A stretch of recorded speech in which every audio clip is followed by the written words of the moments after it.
Hi there, it's Beth, and welcome back to DailyDose. I'm going to be on a Friday from now on, and I am doing book reviews and occasionally linking music in with them.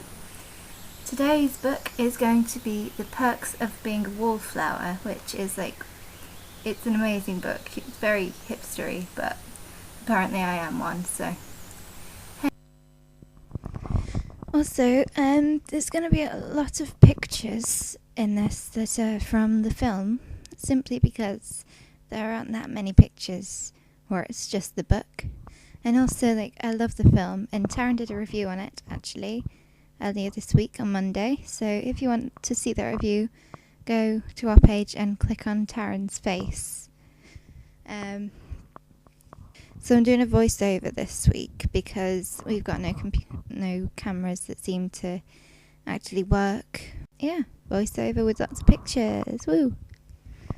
I'll read the blurb to you.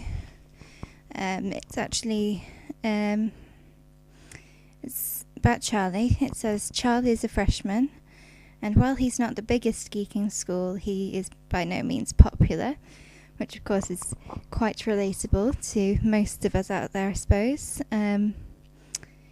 He's shy, introspective, intelligent beyond his years, yet socially awkward. He's a wallflower caught between trying to live his life and trying to run from it. Charlie is attempting to navigate his way through uncharted territory, the world of first dates and mixtapes, family, dramas, and new friends, the world of sex, drugs, and the Rocky Horror Picture Show. So basically, he's like this outcast, and he sort of had a bad turn before he came to high school. And when he came to high school, he had no friends left, really. And then he met Sam, and he met Patrick, and they were both seniors, so they're both off to university, and he's sort of he just becomes really good friends with them and all their friends, and it's kind of about sort of what happens to him when he gets involved in their friendship group, and the good things and the bad things. And of course there's always the sort of embarrassing parts, when you're sort of sitting there cringing, and then there's the sad parts where you're sitting there crying your eyes out, or at least I was anyway. And it's just a really, really good book that I think that I would recommend it to people if you like reading books, if you know what I mean. If you don't sort of enjoy reading books anyway, I don't think you'd enjoy it. Kind of all of it sort of comes together at the end. It might not make any sense at the start to you. And there might be bits that you're just well, what was the point in reading about that? But at the end, it's sort of, you start to understand that sort of thing. And I really got emotionally attached to Charlie. He's got some serious mental health issues, of course, but there's also things that's just really relatable.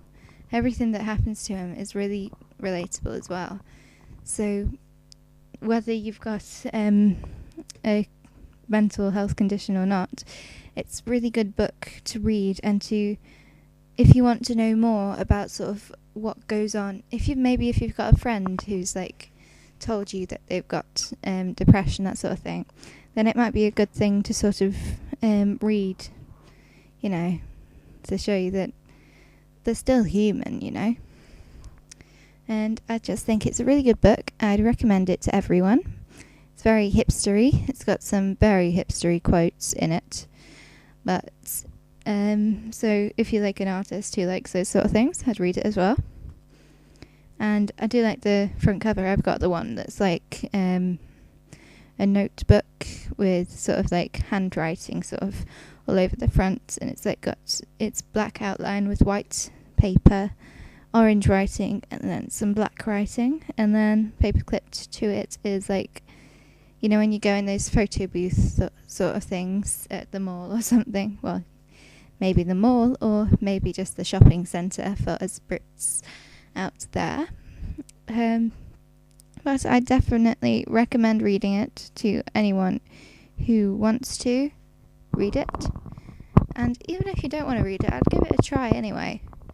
But then again, I'm probably going to say that for most of the books that I like. So for the first few weeks, I will be reviewing books I've just read in the past that I've really enjoyed, and then I'll be reading, because I'm always reading, so there'll be more current books. I've just finished the second book in the Mortal Instruments books, you know, the ones by Cassandra Clare, and those are really good, so I might review those sometime in the future. I'm also currently reading The Bell Jar by Sylvia Plath. Anyway, I will leave you to think about whether to read this book or not. I know I haven't really said much about it, but it was a really good book, and it definitely sort of enlightens you to the struggles of everyday life for teenagers, sort of with or without mental health conditions. So I would definitely recommend it, and you go ahead and read it. So goodbye.